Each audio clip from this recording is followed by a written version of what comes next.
నరేంద్ర మోడీ పై నుంచి హెలికాప్టర్లతోటి డ్రోన్లతోటి గ్రామేట్లు అన్ని కూడా రేపు పూర్తిగా మనం కోల్పోయే అవకాశం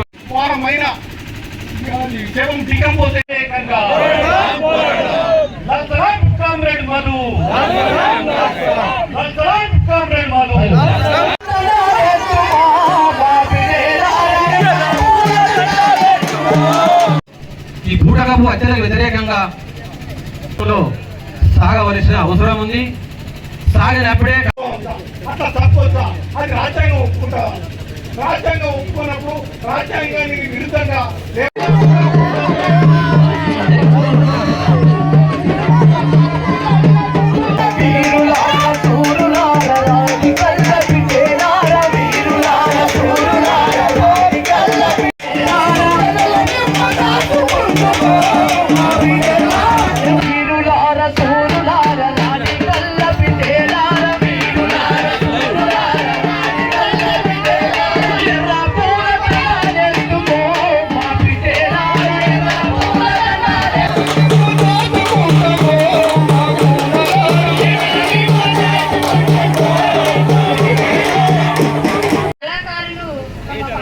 పాడుతుంటేనే మన కార్యక్రమాన్ని స్టార్ట్ చేయాలి.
విప్లవాల యుగం మొదలు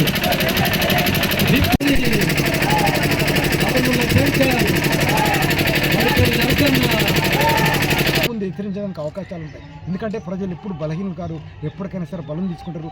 న్యాయానికి ఎప్పటికైనా బలం ఉంటుంది. ఆ వైపుకి రేవంత్ రెడ్డి ఆలోచించాలి, శాంతి చర్చలు కొనసాగాలి.